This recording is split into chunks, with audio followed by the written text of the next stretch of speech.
welcome everyone to the UK Beef Webinar Series.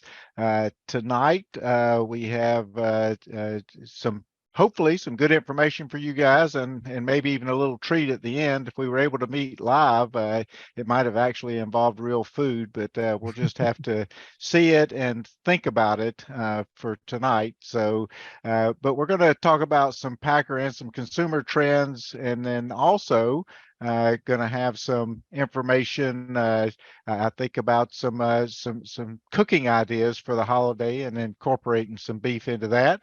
So first up tonight, we have Dr. Gregg Rentfrow. Gregg is a part of our extension team at UK, and I guess we have to share you, Gregg, with some of the other commodities, but we use a pretty good bit of your time on the beef side of things, and we appreciate the things that Gregg does for us on the beef side of things. Gregg is, although I think, I'm not sure what your overall appointment is. I know it's primarily extension, but you dabble in some research and do a fair bit of teaching as well. So play a big role at UK in the Animal and Food Sciences Department. So we appreciate Dr. Rentfrow taking his time this evening to help us out, and I'm going to turn it over to you, Gregg.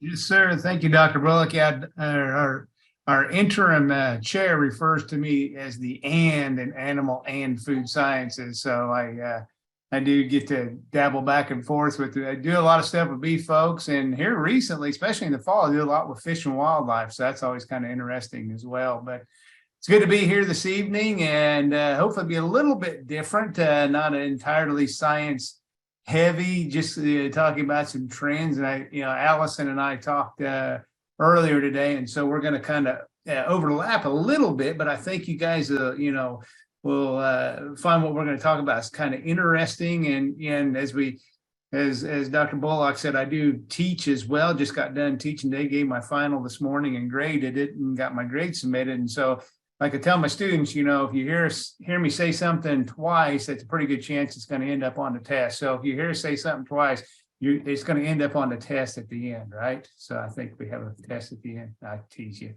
A little bit of what I'm going to talk about this evening is kind of talk about what's happening and what's going on with the meats industry here in Kentucky, as well as what's going on nationally. And then we'll get into the fun stuff, and we'll talk about generational shoppers and how that ties into some current trends and future trends. You can Google what are the food trends for 2022 and what are the predicted food trends for 2023. And I think when you start digging into this kind of stuff, you find out pretty quickly that the foods industry is a lot like music and fashion. It's very susceptible to trends, and what is in now may not be in another year or so. And then I got something at the end, kind of like Sheldon Cooper says, an interesting fact. It's something I came across today when I was doing research. I thought, well, this is kind of cool. I'm going to throw this in at the end as well. And so we'll jump right on into what's happening in Kentucky. And some of you heard me say this before, and everybody's always interested in what's happening. And for the most part, when the pandemic hit, we've talked about this a lot of times. When the pandemic hit, we went from the really good meat processors having 3 to 6 month waiting lists to the ones that, probably had 1 or 2 day waiting lists. Then all of a sudden the pandemic hit and everybody got booked, and they got booked fast. I remember one of the charges I had during the pandemic was from the Ag Development Board, because the Ag Development Board pumped into about $6.5, almost $7 million to expand meat processing in the state. And so early on in the pandemic, I was traveling the state and working with meat processors, trying to determine where their bottlenecks were and what technology we could get to put in their facilities to increase the number of what we call beef units. All right, so we have a beef unit. So 1 beef animal is 1 beef unit. So we calculate 2 pigs as a beef unit, 4 sheep as a beef unit. And so instead of talking about, well, we increased it X number of cattle and X number of pigs, we just talked about beef units. I think if anybody's keeping score at home, it was like 20 chickens is a beef unit, or 25 chickens was a beef unit. I'd have to look that up. Not that it's important for a beef meeting. But the one thing that did open my eyes to is something that I've always had a long-term goal ever since I got to UK almost 17 years ago, was we needed a meat processors association, and we needed a meat processors association where we could get our meat processors in a convention, and not only being a convention, being a trade show. And because there were times when I would say, I think we need this piece of technology. Prime example, I think you need a roll stock machine. Yeah, roll stock machines are $100,000, $150,000, but it's going to cut your labor force and your packaging time, tremendously. And then the next thing I would get is, what's a roll stock machine? So it really opened my eyes to the fact that we needed a meat processors association. We have now got that up and going. It's in the very, very infancy stage, to where we have received funding from the Ag Development Board to hire an executive secretary and work on bylaws and so on and so forth. So we're just starting out, but it's going to allow our meat processors to come together, and not only from an educational standpoint, but we could buddy up with the Indiana Meat Processors Association. They've extended the welcome mat out to us. So is Ohio Meat Processors Association. And we could go to their convention, and our meat processors can now go into these trade shows that these facilities, these conventions have, and see the new technology out there. And so, but with that being said, it's still kind of a challenge to get your animal scheduled. And I have in here, it's loosening up a bit. And Alison Smith and I were talking about this afternoon. And when I say the word or the phrase loosening up a bit, what happened was we went from a 3 to 6 month waiting list to a year, 18 months, 2 years waiting list. And that's one of the things I noticed when I was doing the traveling during the pandemic they just kept adding on to the waiting list. And I remember looking at one meat processor and saying, you've got people that have reserved spots for animals that haven't even been born yet. And he acknowledged that was probably true. And so what's happening is those folks that had those spots reserved didn't need them anymore, and so they canceled. But these guys have enough of a waiting list that they're able to keep that filled up. So it's loosening up a little bit, but it's still a challenge. And I talked to a gentleman today from northern Alabama who's taking these animals all the way up in almost northern Tennessee to get them processed. So people are still traveling a lot of distances to get there. We are opening up new meat processors. We've opened up about 3 of them in the last year. It takes a little bit of time to get those up and running. We got a couple more that they're a little bit beyond the planning phase. They are going to open up. They've got funding to open up. They're getting ready. One has already broken ground and is just laying the footings and everything else and doing some kind of final sketches on their facility design. And another one's getting close to breaking ground as well. It has been a challenge to get these facilities built. And that's what folks are talking about, is it's tough to get building supplies. We still haven't quite recovered from the pandemic. There's a joke for those of us that live in Richmond or in the Richmond area where I live. If you go on the bypass down by Kroger, there's a big empty lot across from Kroger, and there's a big mound of dirt. The locals have called it Mount Menards because that's where Menards is supposed to go. It's supposed to open next year. I read that a while back, and the reason why it's taking so long to build it is they don't have the building supplies to build the Menards, which I thought was kind of interesting since they sell building supplies, and it didn't take them long to put the Buc-ee's up just down the road from there as well. But it is they're opening up, not as fast as some of you would like, and probably not in the locations as some of you would like, but they are opening up. And one of the things that we talk about, because I still get phone calls, like last week I have up here, I got 3 phone calls last week. They're a little bit different. One was saying, I want to build a new facility. And the other 2 were saying, hey, I have an opportunity to buy facilities that are already open. There was 2 of them that that are open and running, and they just looking to just, take over management of the business. And that was kind of a unique thing to chit chat with those folks about that. So far, it's Tuesday. I've already had one call about somebody wanting to open one as well. And the cool thing is the ones that are looking to open up, they're in counties that don't have a meat processor. So that's one good thing. But the one thing I talk about with them is it's tough to get labor. It really is. That's one of the issues we have in the state right now is getting labor for everything. I've got a good friend of mine who is my dojo master, and he teaches me mixed martial arts, and he has challenges. He said I can open up 3 more locations pretty easily, but just can't find the help to do it. So it's not only those of us in the meats industry, it's other industries out there as well. And the main thing is people, the phrase that I read today was people don't like doing the messy work, and meat processing, it's needed, it's desired, we have to do it. It's not the most glamorous work in the world. It's not the cleanest work in the world, not the easiest work in the world either. So there's a lot of folks that just don't like those messy jobs as well. So that's what's happening in Kentucky. And I threw this up here for all the ag agents and 4-H agents and FCS agents that I reached out to about 1.5 or 2 years ago and said, hey, I need to update a list of meat processors out there. I know some, but I know there's others that I'm missing. And send me whoever's in your county that is doing meat processors. And so we do have an updated list. I try to keep it updated on a regular basis, as I know of other facilities that are opening up. But you can kind of see, through the state, the red dots are the custom facilities. So that's just for you to put an animal in your freezer. Can't sell anything legally. And the blue dots are the USDA facilities.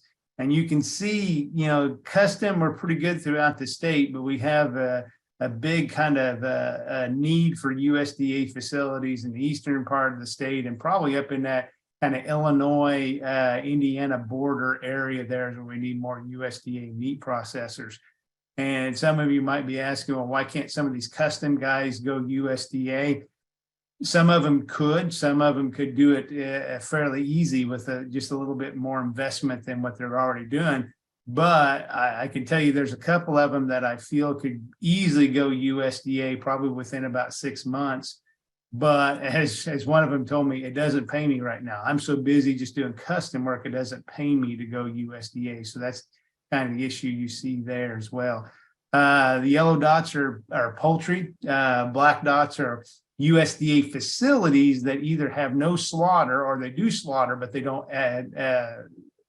take outside animals. So what do you mean by that? Well, some of them are sausage processors. Some of them are, deli meats and things like that, those type of processors there. And then brown country ham cures, and you can see that the green dots are the proposed new meat processors. Those are the ones we're hoping up at. There's 2 of them, one in Anderson County, one around that Campbellsville area, as well as we hope to have opened up by the end of next year.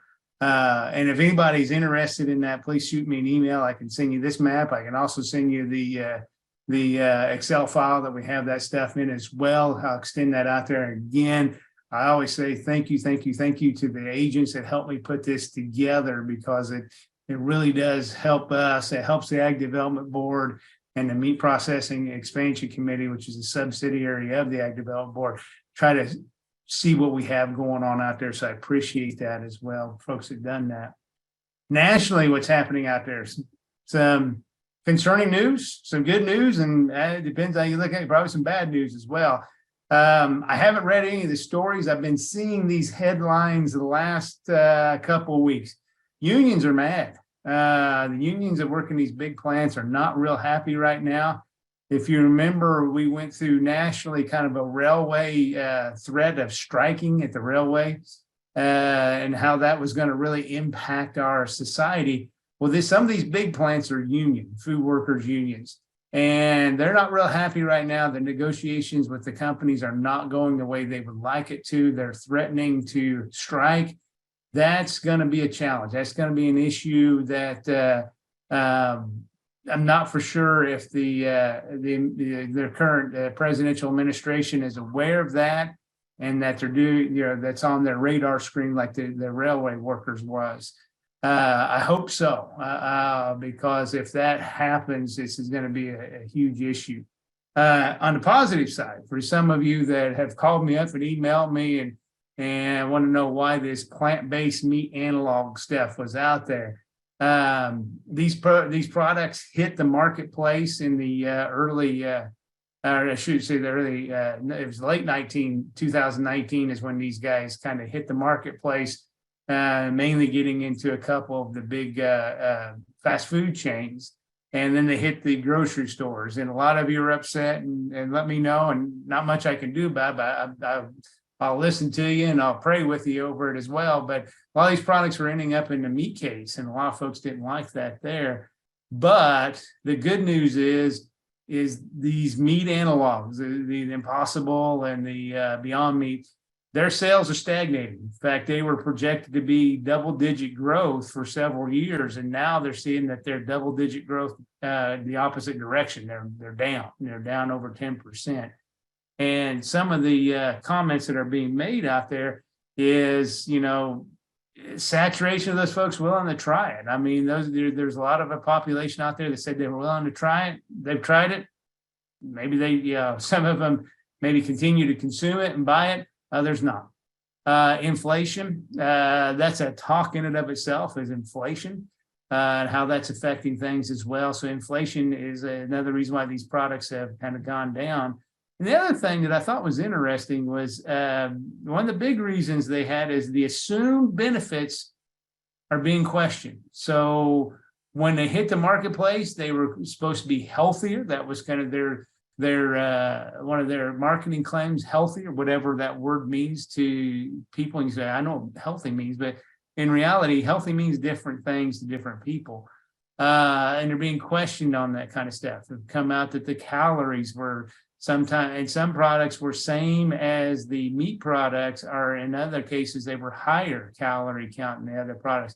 Didn't have the protein content that they talked about as well. I thought it was interesting. I came across an article about 2 hours ago when I was looking through the internet of somebody talking about how they had some issues, digestive issues, and they had to be cleaned out. And decorum prevents me from going much into what cleaned out means, but they came across and said, "Are you a vegetarian?" And the guy said, "Yeah, I just tried it, and I've been into eating the non, the plant-based meats." And they say, "Yeah, we've seen that quite a bit." So those health benefits are a challenge, being questioned as well. You see here, workforce is down. All these companies, they're reducing their workforce to try to stay above water. The other thing that could be concerning is the culture meat.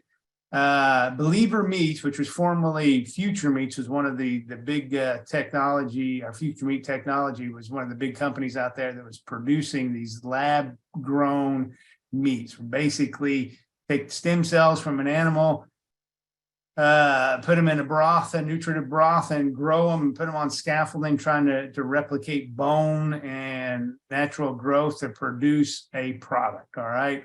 Last week, Believer Meats has broke ground on a 200,000 square foot plant in North Carolina. They call for research and exploration, but there's a prediction that they're going to be on, these products are going to be in the marketplace sooner than later. One of the interesting things that I read yesterday, Singapore is now selling lab-grown chicken nuggets. So even in overseas, these products are being test marketed and marketed as well. Interestingly enough, the FDA has issued what they call a no issues letter for the chicken-based analogs. What do you mean by no issues? You're probably thinking in your mind there.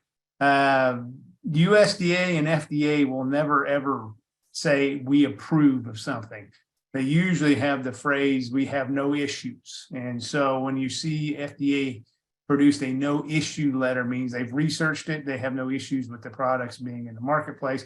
USDA has not responded yet. And that's always been big kind of question is who's going to regulate these, USDA or FDA. And it looks like they're still kind of going back and forth on some of that as well.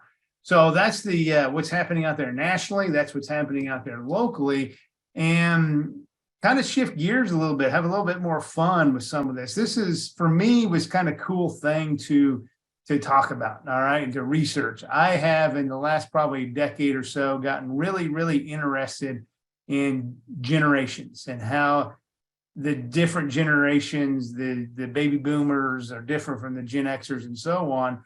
And the reason why I've gotten interested in that as a colleague of mine got me turned on to it as a way of teaching, of understanding the students that you're teaching. And I kind of took it and said, okay, how does this translate into how these different generations shop and buy food and consume food and so on and so forth? And Dr. Limcooler is probably tired of hearing me talk about this kind of stuff because he's heard me say it a few times, but I don't feel like I could talk about some of the trends that are out there currently and that we predict to be out there for 2023 without talking about the generations. Right now, we have 4 major generations. The silent generation or the World War II generation, sadly, we're losing those folks. But the generations that we have that are buying products, their marketing targets, is the baby boomers, the Gen Xers, the millennials, and now the brand new ones, the Gen Z. And it's really kind of fascinating to look at these different generations and how they buy food, how they consume food, and what their knowledge base is about food. For example, baby boomers, their diets are very traditional. They're very much the meat and potatoes type people. Prime example, my in-laws and my father. When they visit, it's meat and potatoes. Yeah, you want to go out for Mexican? No, I have no idea. I don't know if I like that. I want to go out for Chinese or Thai or something that they have no idea about that kind of stuff. So they're very traditional and they understand meat. And I seen this firsthand when I was, younger, when my stepmother was alive, and it was one holiday morning, either Thanksgiving or Christmas, and she was frying sausage, and she got the smokehouse sausage, and she said, well, it's not browning, it's turning pink, and then pink, and I shouldn't say pink. And she said, oh, this probably has nitrite in it. And I was like, it just floored me because I thought only us meat geeks knew, what nitrite did and what happened when we added it to meat. So they understand meat. But they're very traditional when they're meats. Gen Xers, my generation, we also are sometimes fairly traditional in our diets. We're still that meat and potatoes type people. Most baby boomers and most Gen Xers, to them, it's not a meal unless there's something red, dead, and corn-fed in the middle of the plate. But you see Gen Xers are willing to try new things. We're willing to venture out and try different ethnic dishes and so on. The challenge with Gen Xers is, baby boomers are retiring and they've been really good about managing their money. Gen Xers, we didn't do a very good job of it. So we're always hunting for a value for our dollar. And so we not always willing to buy some of those really expensive specialty meat products, but we're looking for the value of our dollar. Millennials they're an interesting group. They didn't take any very few characteristics from the previous 2 generations. They're influenced by claims. Their palates are very ethnic. They, the whole concept of Sushi Saturday, Taco Tuesday, that's them. That's the millennial generation. Now, the one thing they are that kind of filtered down into the Generation Z, they're very socially and economically, or socially, environmentally aware. So they're wanting products. You're going to see this a little bit later here. They're wanting products that are socially acceptable and environmentally aware. Prime example that I seen just before I came in here, the ad for Bombas socks. If you've seen that on TV, where you buy a pair of socks and they give a pair to a homeless shelter. That's the kind of thing that millennials are driving, all right? Generation Z is the brand new generation out there. They tend to be more brand loyal. So baby boomers were brand loyal. They were Chevy guys. They were Ford guys, Gen Xers are ones that started to venture out and say, well, maybe let me try this Toyota or something like that. But Gen Z seems to be a little bit more brand loyal, I should say. they're very unfamiliar with shopping for meat. And I read an article on this, and this is why I threw it on there. They just don't understand buying an individual piece of meat. And the reason being, and you'll see this later, is they're the ones that are very into buying things online. So if I buy a piece of meat, I buy it online, and whatever shows up, shows up. All right. And the other thing is they're into buying meal kits as well. So the concept of buying something that individually in a grocery store, they get kind of paralyzed by confusion when they're in a grocery store. But you can see these generation shoppers, you can see how it's influencing the trends as we go through some of these. Here's some trends that I read an article about for the meats industry, things the meats industry as a whole needs to think about.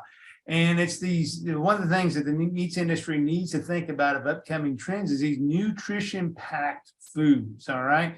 So years ago, I say years ago, probably about 5 or 6 years ago, the big thing was clean labels. I don't want a whole lot of ingredients in my food. I want to understand what every ingredient is in there. So now we're seeing nutrition-packed foods, meaning that, and for some of these, it's protein. Yeah, that's the big thing. Now, if you've noticed when you shop, protein, you know, so many grams of protein per serving. That's kind of the big thing now. Another thing the meats industry needs to think about, and it's kind of a new trend. It's a new name. It's a similar trend, but it's a new name, is food is health. All right. Alison and I were talking about this earlier, and when I was in China a few years ago, they always said the phrase food is medicine. And this is kind of the same thing. We've seen something similar like this when we have fortified foods, you know, like calcium infused orange juice and so on. That is a big trend now that it's even hitting our campus. A group of individuals that are looking to kind of get a conglomerate of folks to go after some funding to do research on this concept of food as health. All right. Online shopping is here to stay. I realize that sounds like a loaded comment on this time of year where I didn't count them today because I'm not sure if I can count that high, the number of Amazon trucks that I passed, you know. But for a lot of us, especially baby boomers and Gen Xers, yeah, online shopping is kind of cool when I buy toys and things along that lines. I'm not real comfortable with it on buying food, you know. Clothing's a little bit of a stretch for that baby boomer and that Gen Xer to buy online, but food is totally foreign to us. But for the millennial and the Generation Z, they're all into this, you know, and you see this all over the place. This is where you're going to hear me kind of repeat myself from time to time as well. The other thing that the meats industry needs to think about is, where did my food come from? And I'm saying more than just the Kentucky Proud, more than the local program, but they want to know, and they want, you know, like life has become an app on our phone now. I can download a lot of apps. They want to be able to scan a UPC code and it tells them where that product comes from. So they're more interested in that. So they were locavores, and we still have locavores out there, but we're having some people that are starting to be really interested in overall, where did my food come from? So it's things the meats industry needs to think about. What about the foods industry as a whole? All right. Consumer trends. All right. These are kind of cool, and these were really fun to get into. And I really hope you enjoy some of these. These are trends from 2022, kind of some 2023 predicted trends sprinkled in there as well. And the one thing that kept popping up is folks want this experiential dining. All right. So they want to go out to eat and make it be an experience. I had this conversation, use myself as an example with friends down here in Richmond.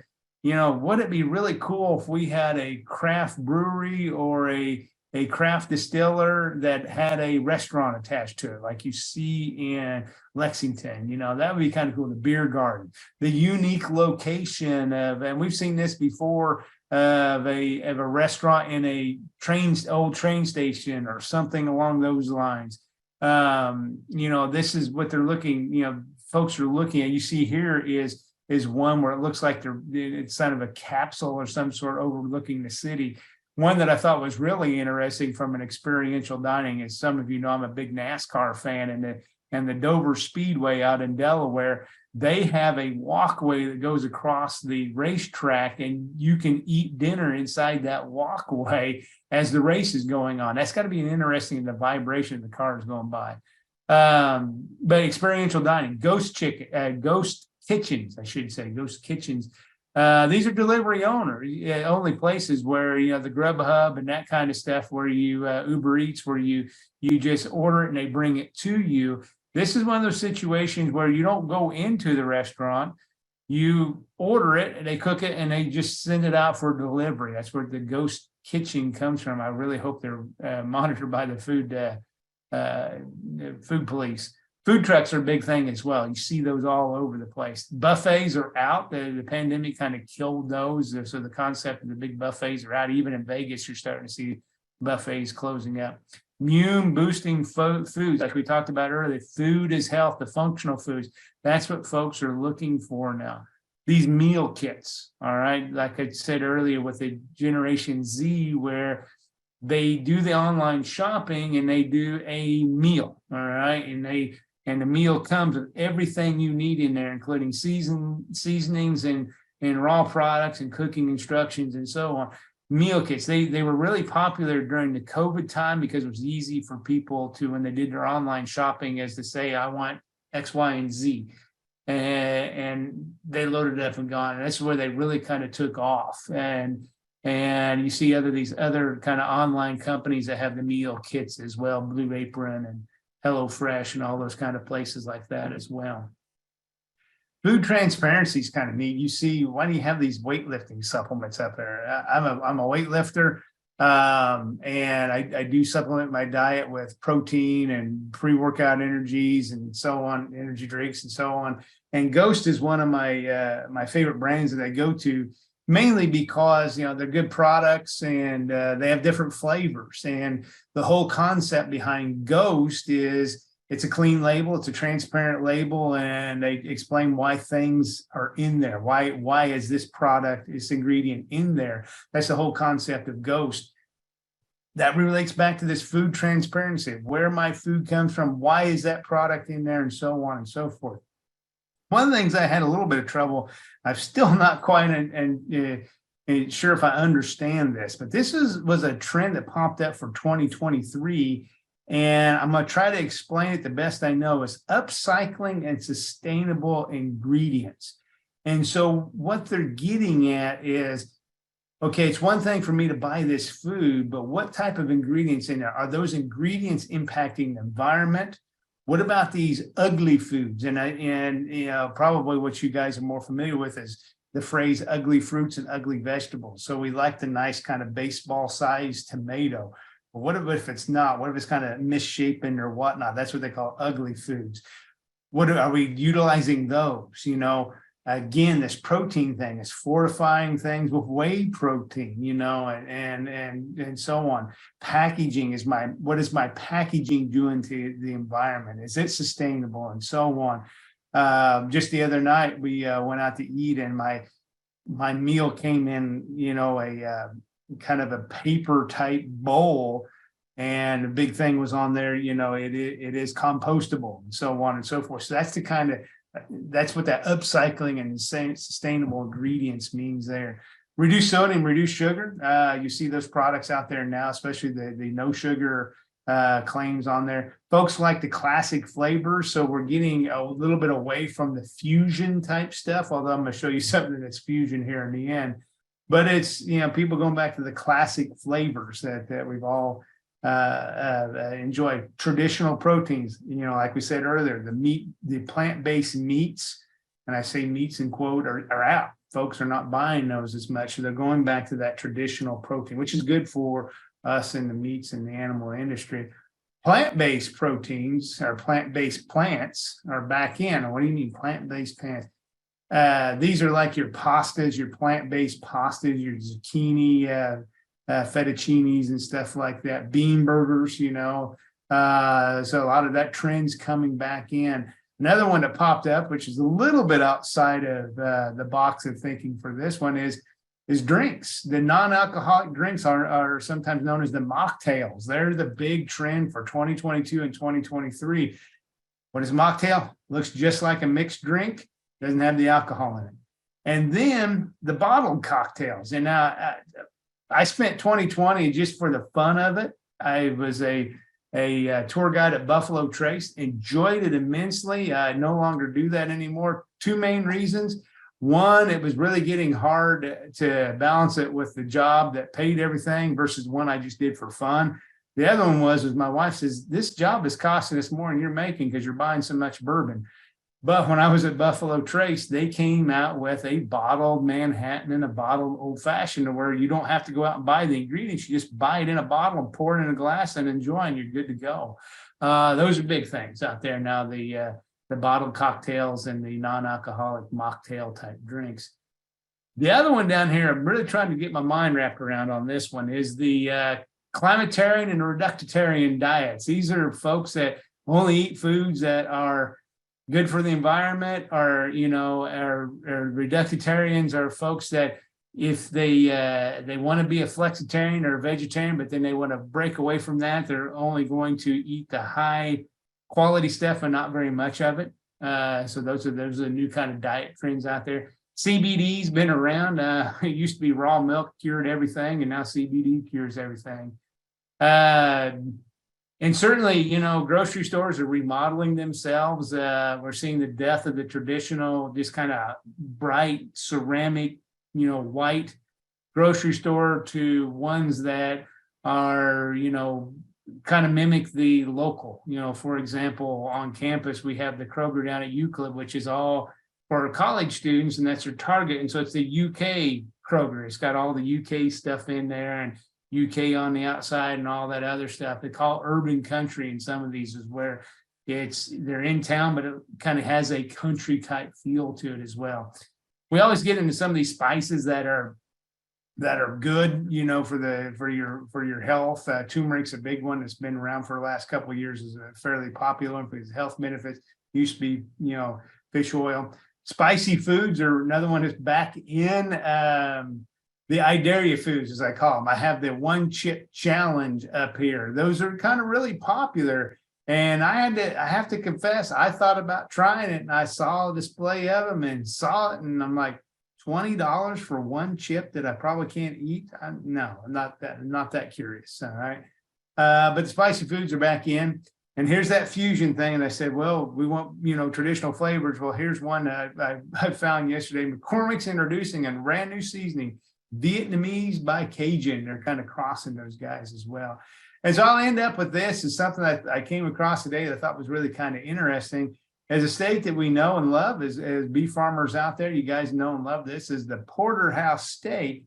And every once in a while, I get into these kind of curiosity things. How did this thing get its name? And so I came across this article that was kind of neat, and I thought I'd share it with you.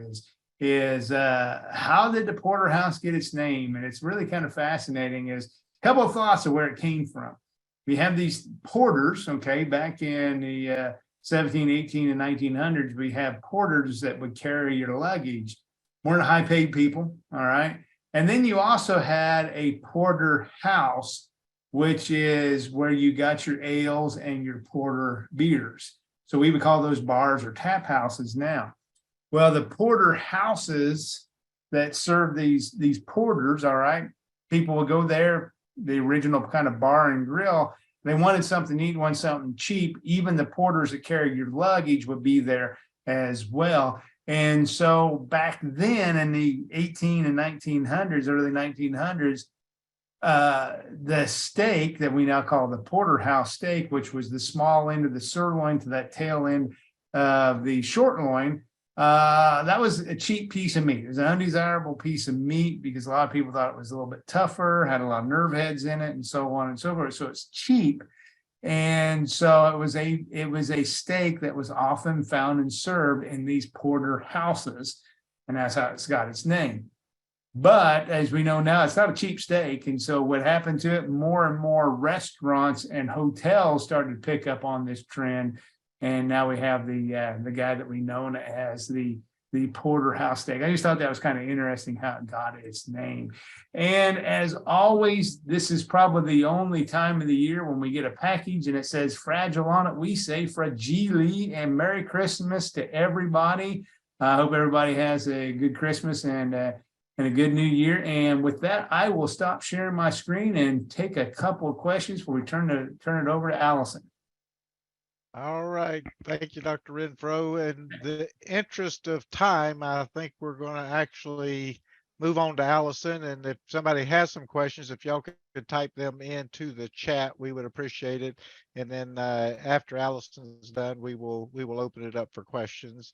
But as I said, in the interest of time, I think we are going to carry on for right now. And our next up, we have Alison Smith. I don't think Alison's a stranger to many of you. She used to be a faithful employee of ours in Extension, was the one that kind of was instrumental in getting things like Master Cattlemen and all off the ground, and now works for the Kentucky Beef Council, and is raising a big scrapping family. And so Alison is my neighbor here in Scott County, and I'm going to turn it over to you, Alison, and we appreciate you being with us tonight. Absolutely. Can you see my video okay, Dr. Bullock? I can see your screen. Yes, ma'am. All right, perfect. Well, good evening, everyone. And Dr. Bullock, nothing like making you feel good right off the bat. I did truly enjoy being with you all when I was with Master Cattlemen, and I've been blessed to be with the Beef Council for about 19 years now. So I'm just glad that I can serve the beef industry and be able to be an advocate, but also be in the know too, because I am a beef farmer, just like the rest of you that are out there. And so it's important. And so Dr. Bullock asked me just to spend some time talking about the state of consumers. And you might hear some of the stuff that that Dr. Rentfrow talked about just a minute ago. And as he mentioned, it's never bad to hear a couple things twice. But hopefully you'll see a little different, some information that will be useful for you all as you're looking. You may be looking at a direct marketing situation. You may just be wondering what in the world these people are thinking about beef, but lots of opportunities. And then we'll end this evening with talking a little bit about holiday roasting, because it is here and we're about 2 weeks out from Christmas, and an opportunity to really get the most for your holiday roast. So we'll move into the PowerPoint here, and let's see if my computer is going to respond. Things are slow today.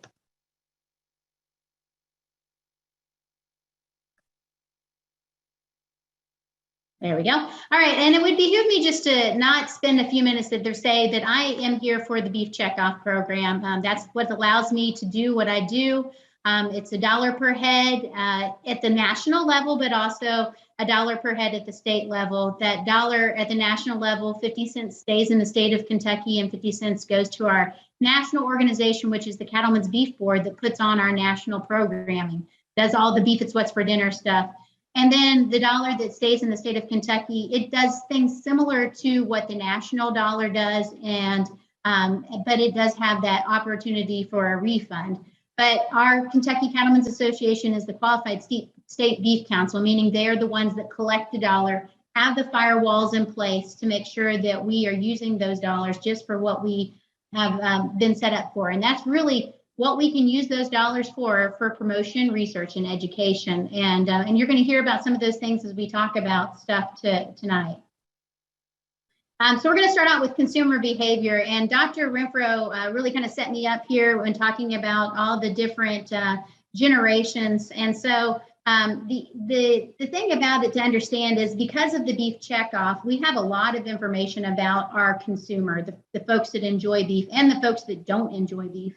And for the longest time, we used to have a target. We'd have a big bullseye that we would put up on the screen, and we would say, this is the group that's our target audience. And so it was something that we really focused on. It used to be those older millennials that had were parents, had children, that were making decisions. And in the most recent years, though, we found that there are people in all generations that eat beef. And we really can't just focus on one generation, because there are so many. And so what we went back and did, again, utilizing checkoff dollars in the research realm, is we went and looked at the different personas that are buying beef. And so as you can see here, we have it broke down into 6 different personas, and this is how we decide how to market beef. And really, there are times when we're doing programs that will allow us to target to those family food enthusiasts, and then there's other times when we're focused on the budget basics. And it really helps us to get an always on, all over kind of marketing campaign to help get people aware of beef, branding that beef it's what's for dinner, but also helping them understand beef and how to prepare it, select it, whatever it may be. And some of our other research that we do also is looking at what drives people's choice to buy beef. And ultimately, there are 3 big areas that we focus on, and that's consumption, preference, and value. And under that, it's broke down even more. And again, this has allowed us to be able to really target who we're marketing to, because if you're a marketer, the world is huge. And so there's an opportunity really to market everywhere. And unfortunately, our budget is not that huge. And so we have to be able to really utilize those dollars and stretch them the best we can, but get the most for our dollar. And so, or $2. And so this is really what we hone in on. And we hone in on these 3 big areas and just see how it fits when we're marketing beef. So let's talk about beef consumption. Let's get started. And the biggest thing is that, and this is good news for us, is the majority of people are eating beef and chicken on a weekly basis or more. Okay, so that's good for us, because we want them to enjoy beef, not just be that flexitarian or the reductionitarian that Dr. Rentfrow talked about. We want them to enjoy it on a regular basis. And as you can see here, beef and chicken kind of go head in head. And we'll talk a little bit more about why chicken may have a little bit of an upper hand in some places. But really, beef is not too far behind.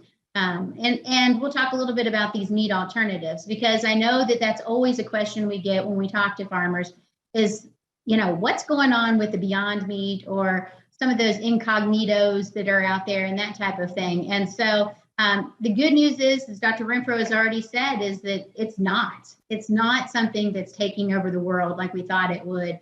It's not something that it really is in people's baskets every time they go to the grocery store.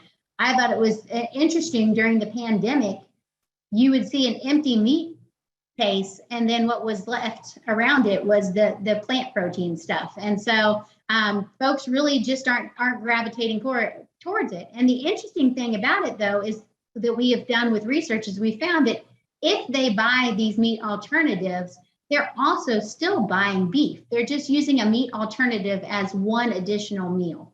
So they're not giving up beef. They're just adding in something else. So that's good news for us. But again, as you can see here in the graph, it's really not something that is really going to take over like we thought it did. And as you mentioned before, some of the big reasons is because it's just not healthy like they claim to be. The sodium is out of the world in regard to the levels that it has in it, and all the different ingredients that it has to be used to make it up and make it taste right and hold together right and all those different things. So let's look at per capita consumption, because that's what a lot of people kind of judge things on.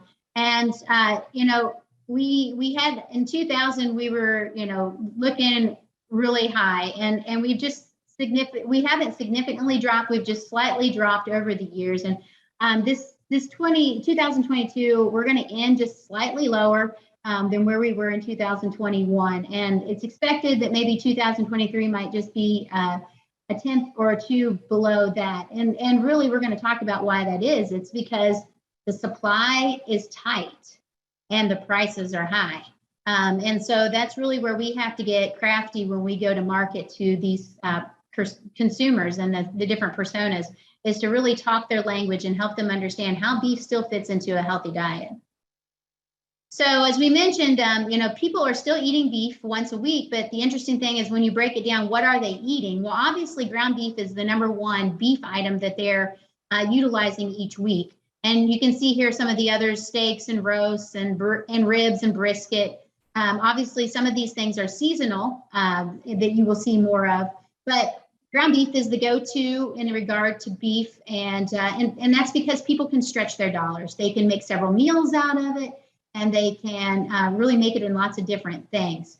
So obviously, we continue to market different kinds of ground beef items, recipes, things like that. But we also go back and try to help people understand that that a steak doesn't have to just be one meal, or that a roast isn't something that's going to take a long time. Because really, in regard to budgets, we can't just focus on a financial budget. We've got to focus on the nutrition budget and the time budget. So there's really 3 budgets that beef has got to fit into when folks are trying to put it in their basket or put it on their plate.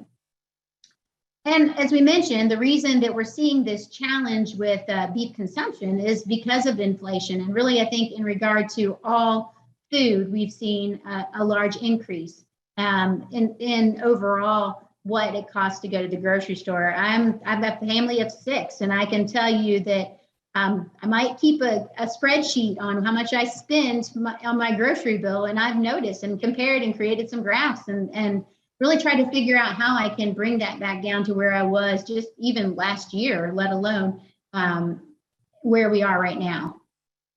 But the interesting thing about it is, although inflation has caused meats to go up, the thing to keep in mind is that beef really hasn't risen that much in regard to the other proteins. I don't know, again, how much you pay attention to your grocery shop, and maybe you're not the one that's in the grocery store, but I'm kind of one of those weird people at the grocery store that I'm constantly looking at the different prices and just comparing.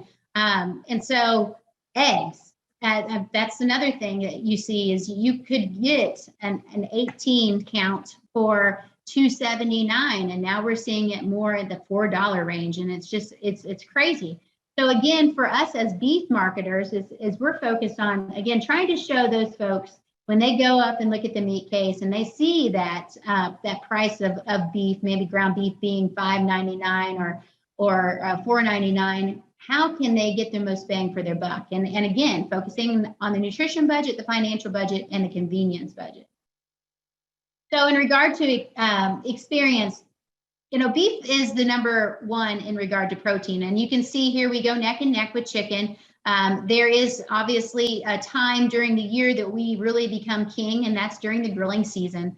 And so we are constantly focused on them, on the competitors, our fowl folks out there. And so we want to make sure that we continue to show people that beef is a great option in regard to protein.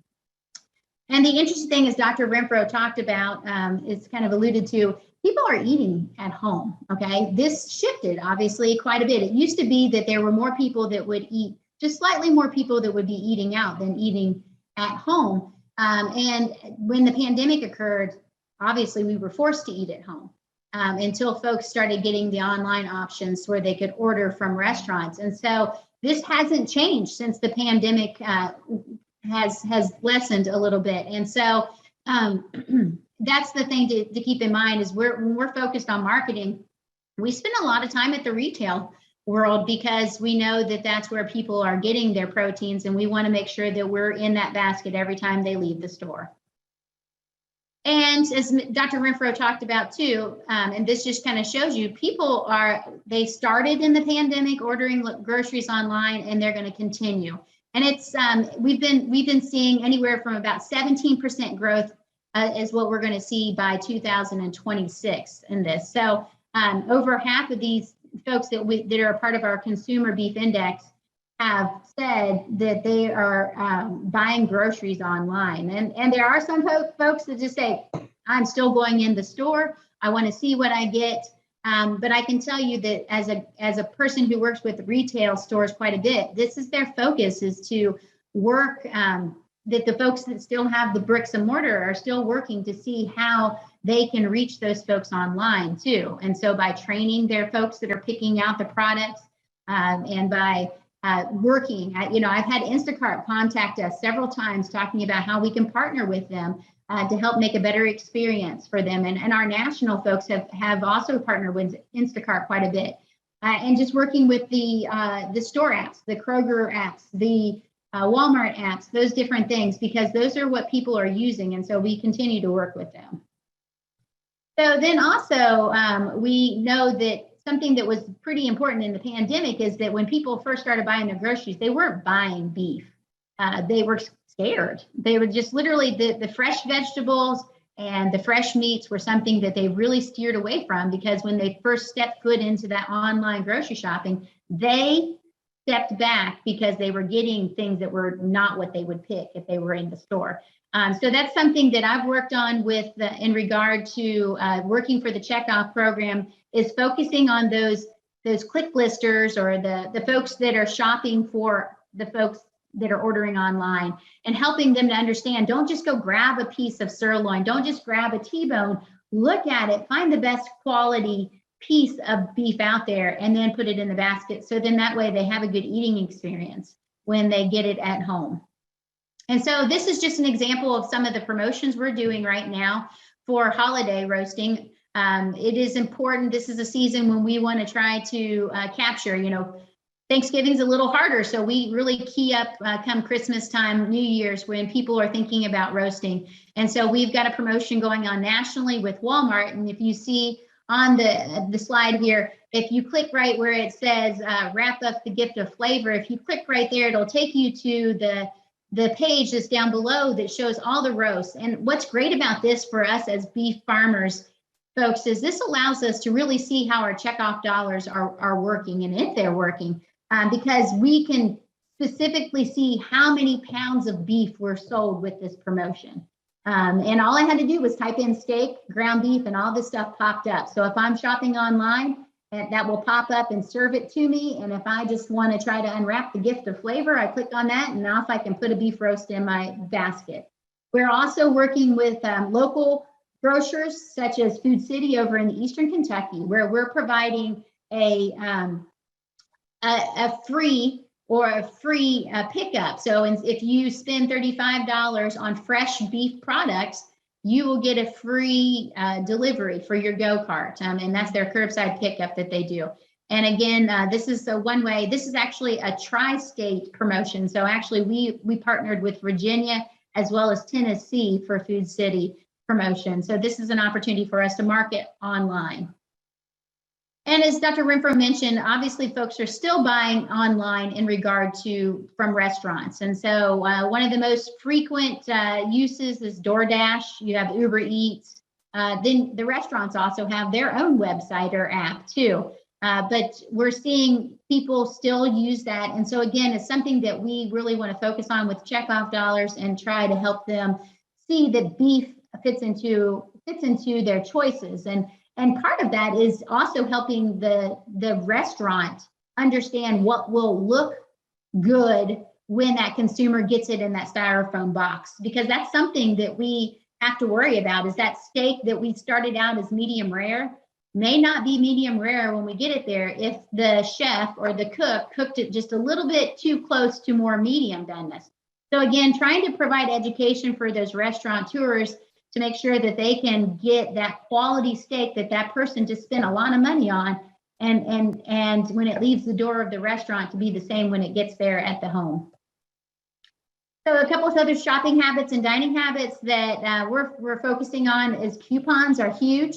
And it's interesting because prior to the inflation, coupons were there and people would be like, and actually meat coupons are not something that were hugely utilized prior to inflation taking over. And now people, you get $1 and that's a big coupon for them. So we're focused on trying to help provide some of those incentives for people to put beef into their diets. And then also one of the things that we have been working on is just helping people to show how they can put it in the freezer, because some of us may know once you put it in the freezer, it's not necessarily the highest quality that it was when you first got it. So teaching people how to freeze products properly and then how to defrost them properly.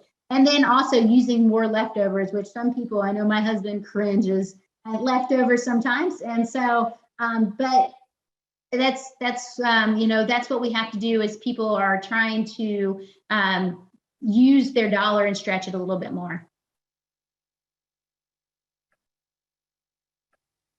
And let's see if we can go here. Sorry. Uh-oh. There we go. All right. And so obviously, when it comes to beef, people pick beef because of the taste. You know, you put 5,000 different sauces on chicken and it will it'll have to take on that flavor. So that's the competitive edge that we have with beef with taste. So let's look at convenience and versatility. Obviously, as we talked about, you know, the price per pound of beef has gone up. And if you see here, you've got the difference. And this is average price. So this, if you think about it, you've got ground beef that's obviously going to be slightly lower, and you have steaks that are in those middle meats being like ones from the loin or the rib that are going to be higher than this.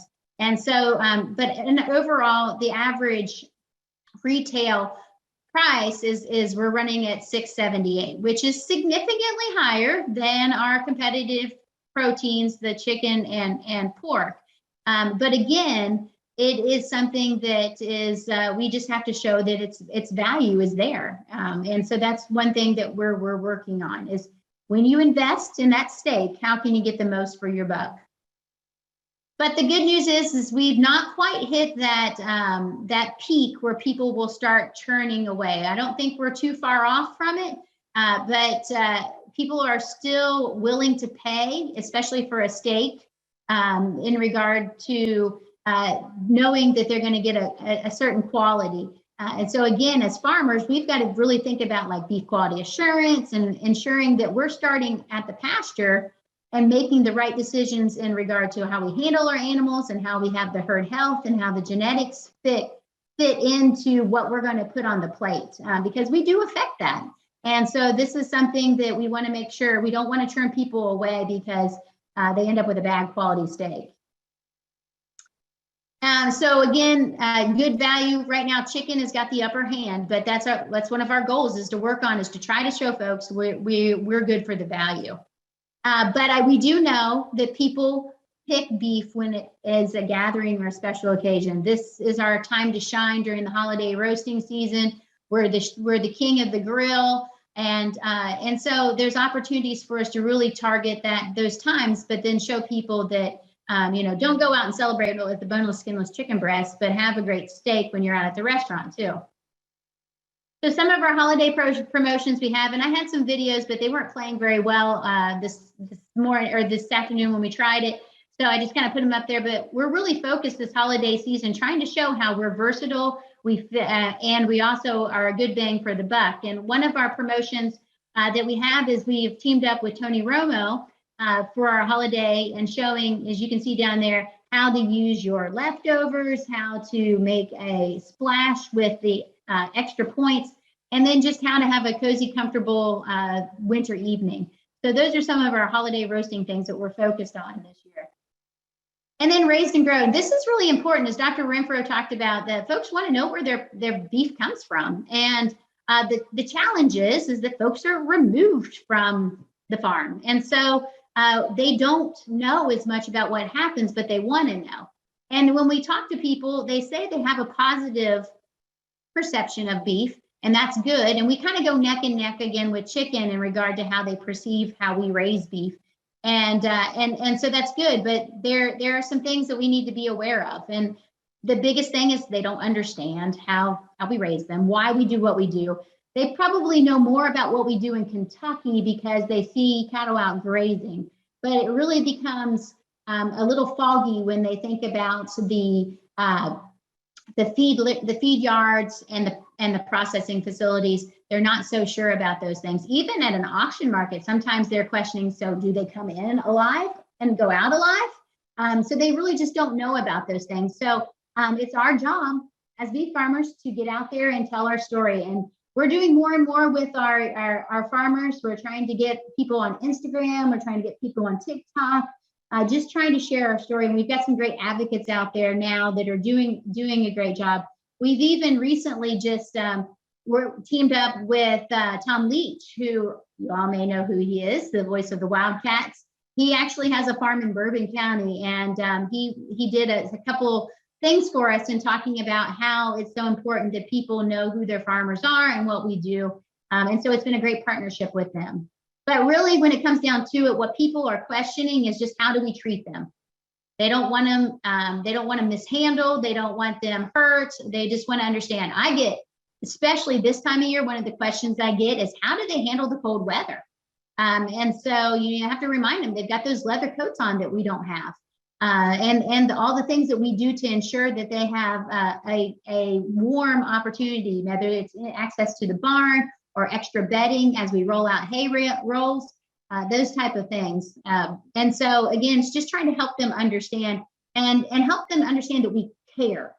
Okay, and it's not just that we're in it for the dollar. I think that's something that it's really easy for us as farmers to go to is, we're a business and we understand that and we want to make money. But folks that are buying our product don't necessarily want that. They just want to know that the animals are cared for. And if we start talking about money right off the bat, they're going to maybe think that maybe the welfare is not what we're so worried about. But they see you as a credible resource. Veterinarians, I'm not sure if we have any on here today, but we need more veterinarians as farmers, but we need more veterinarians to get out and tell our story. But you're very credible as a farmer or a rancher. And so that's something to keep in mind is that, you can be powerful even at church or at a family function or something in just talking to people about what you do. So we try to do this. We try to link our people up with the industry, our farmers. So we do this. This is some of my co-workers where we've teamed up to bring students, young students out to the farm, restaurants. I do a training program with a Bluegrass Hospitality Group regularly where we are bringing their wait staff out to the farm and helping them connect to where their product comes from. Even culinary students and dietitians is something that we really focus on trying to share that beef story. And of course, nutrition, Dr. Rentfrow talked about this people, they want to be healthy, especially this time of year as they go into the new year, they've set these goals. And so we need to show them how beef fits into a healthy diet. So we're playing the card, we're playing the protein card. We know we are a great source of protein, so why not? Why not show people that? And we also have 9 other essential nutrients that help people to be healthy. And so just trying to share that story of beef and health. Right now, chicken is always, as for a while now, has had the halo. And so but we're catching up. Look, we're getting closer. And that's our goal is, again, to show people that beef fits into that nutrition budget too. So again, doing that with our dietitians and folks that are in the medical field, trying to connect them so that, because there are faces, they're talking to their clientele and saying, don't eat this or do eat that, when they really don't have the training for that. And so we're trying to help them understand what to do. The last thing I just want to mention before I get into the holiday roasting is that you are, if you're out there and you're looking for a place to market your beef, because again, this is an opportunity for you to tell your story, is to jump on our website, kybeef.com, and join the local beef directory. If you're selling beef or have some beef products and you want to join on there, it puts you underneath your county. And it allows us, when people call our office and they say, I would like to buy a half of a beef or a quarter, where do we send them? We send them to this local beef directory, because that's our only way to be able to show people all the farmers that are out there. Because if we go and just start telling them one or another, we could get ourselves into a pickle. And so we don't want to do that. We want to be able to share everybody that's out there and involved.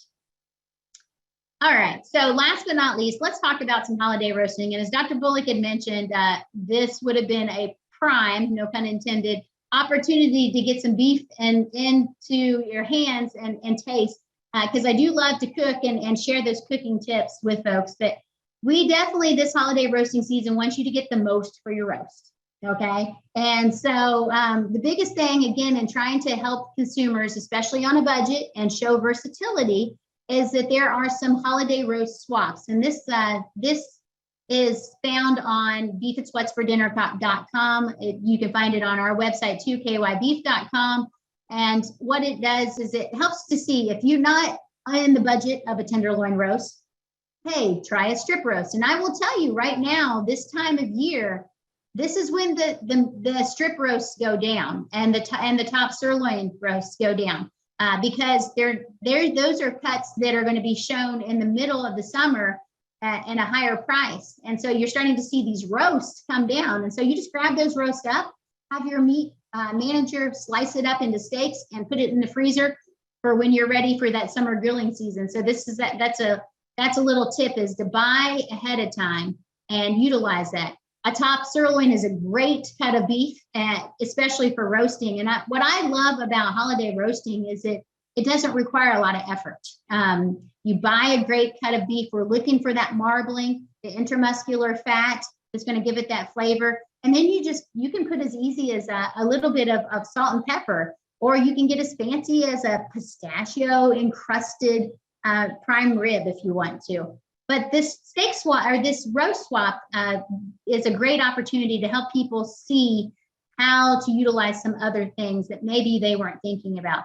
You got to love a good chuck roast, and a chuck roast is great because it feeds a lot of people. So one of the things that we try to do is, although we want to talk about the fancy roast right now, a chuck roast is a great cut of beef because it's got intense beef flavor. It's got that marbling in it that's going to melt and marinate. And you can throw it in an Instapot and have a meal in 90 minutes, even frozen. Okay. So that fits that convenient budget too. So just some tips here to leave you with about how to cook your prime rib, if that's what you're choosing to do, or a tenderloin. Just think about this. If it's a middle meats cut, so if it has the word loin or rib in it, rib or loin, that's going to indicate that it's a dry cooking method. So roasting is what you want to do. And so you want to do these 4 easy steps, and you want to preheat that. So you want to turn your oven up high to about anywhere from 350 to 450. And then you're going to prepare your roast, whether it be seasoning it with salt and pepper or encrusting it with a pistachio. That's one of the things I'm trying this year. Something a little fancier. And then, or if you're just going to use a pot roast, you just put it in your in some water. You don't want to do that. Obviously, pot roast wouldn't be roasting because you're going to add some liquid to that. But then you're going to roast it. And this is probably where I would say that's most important, is to use your meat thermometer. If you don't have a meat thermometer, that's one of those things that I always give as wedding gifts. It's something that's super important because you don't want to overcook this. Okay.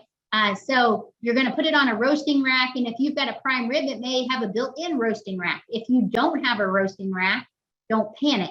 You can use a cookie. You can use a cookie tray or rack if you have one of those, or good old aluminum foil will work too. You just take a big long length of aluminum foil, roll it up into, it looks like a snake, and then kind of snake it in your pan and put it down in there. And you've got a nice roasting rack that will help you hold that beef up so that the juices can kind of marinate itself, but it can get all sides over. You're cooking your roast to about 135. And then once it hits 135, pull it out and give it a rest. This is why I say walk away from the roast and just tint it with a little bit of aluminum foil, and then throw and let it sit there about 15 to 20 minutes, because all those juices seized up when it was cooking. And now we want to let that kind of go back down, because if you cut it right away, you're going to lose all those fabulous juices that you want to make that roast very moist. And then you want to carve it properly. Cut against the grain with a sharp knife. And the interesting thing, you think about, if I have a fork, I'm just going to hold it in place, right? Well, you don't want to pierce it because you're going to lose the juices. So use a set of tongs to kind of hold it so you're not doing that. And again, just a couple other little tips. If you're thinking like, how much do I serve? A bone, if you're using prime rib, 1 bone represents about enough for 2 people. So if you're having 8 people, you're going to go for a 4-bone prime rib roast. Okay. So just think about that as we're getting ready to roast. People are generally going to eat just a little bit more than what they're used to. So you want to plan for that as you're preparing. And by all means, if you're not sure what to do, we've got some great videos on beefit'swhatsfordinner.com and KY Beef, or just give us a call at the office and we'll walk you through it. With that, I'll stop sharing, and I think over my time, I apologize, but hopefully we got some good information. Absolutely, Allison. Thank you very much for that. We appreciate it. And if Dr. Renfrow hasn't dozed off, there he is. How about that? Because he already told me we're past his bedtime. So if we have any questions, you guys, if you could type them in, that'd be great. It looks like I have one here for you. How do you go about getting your name on the Kentucky Local Beef Directory? Absolutely. So what you're going to do is go on kybeef.com, and I'll type that in here. And right on our main page is a place for the beef directory. And you just click on that, and it'll tell you if you want to sign up for the beef directory, and you just type in all your information. So you have to kind of know about what you're providing. If you're going to provide a whole half, your prices maybe you want to list on there. And then you want to put on there just your contact information. So if you want to put a cell phone or whatever it may be that you're wanting, however you want them to contact the website, that type of thing. And then what you do is you submit that, and then we will populate the actual the map and get you on there.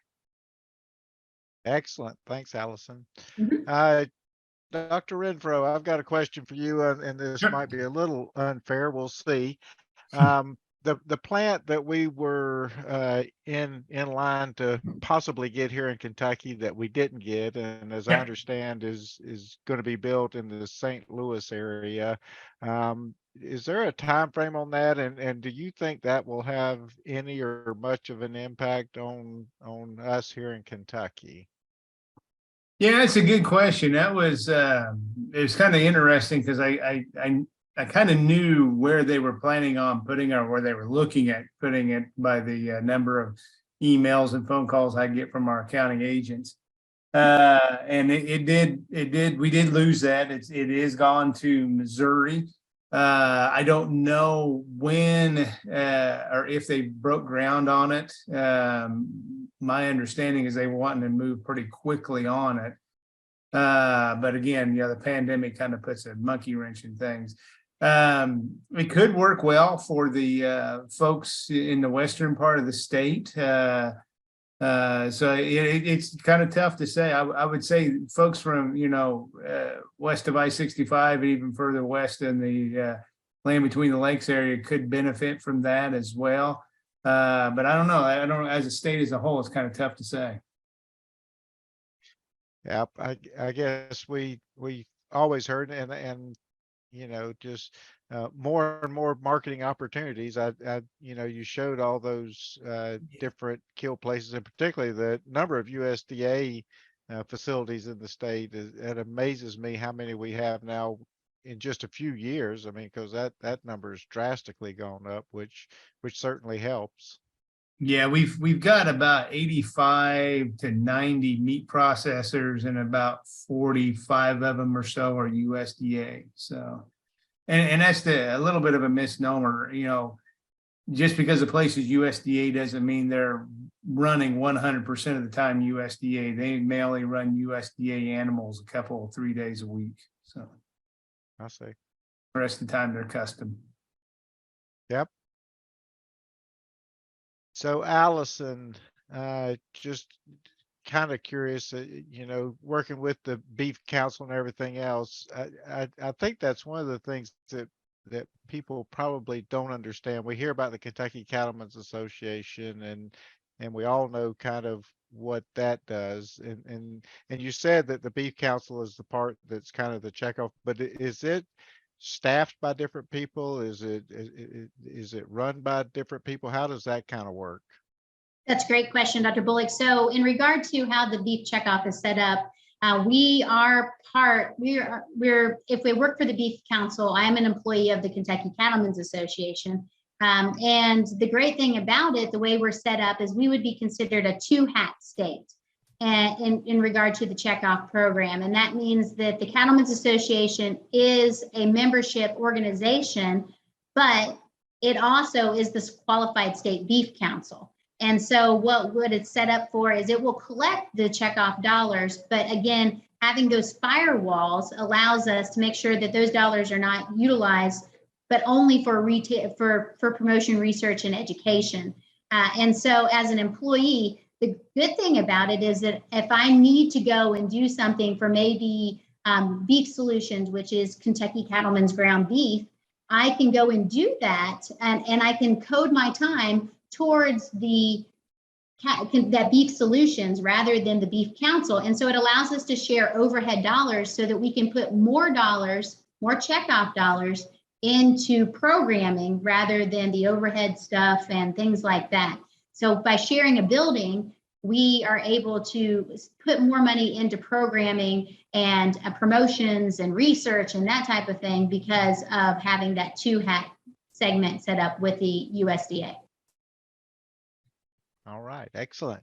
So there is your CAPE code for those of you that are needing this for your CAPE programming. Remember, you need to be in contact with your county extension agent. They have to actually approve that this is an educational program for CAPE and do some signing as well. But that's what goes into the signature for the speaker part. So if you need that, then there you have it. As I was saying, we are planning on continuing. We will get together as a group here in the next week or so and put our program for the winter together and send that out probably at the time we send the YouTube link out for this program. So if you have any thoughts that you'd like to see on some of our programming for this coming winter, be sure and shoot me an email, dbullock@uky.edu, and we will consider getting that put in the programming. Any last thoughts from my cohorts? Dr. Van Valen, Dr. Lim Cooler, everything good? Or our speakers, Alison or Dr. Rentfrow, any last closing thoughts or comments? No, I'm good. Just in happy roasting. Absolutely. Well, thanks everybody, and thanks for sticking with us. Yeah, go Cats! Got all kind of ball games coming up, and happy holidays and all that good stuff. And we look forward to seeing everybody after the new year. So take care and be safe.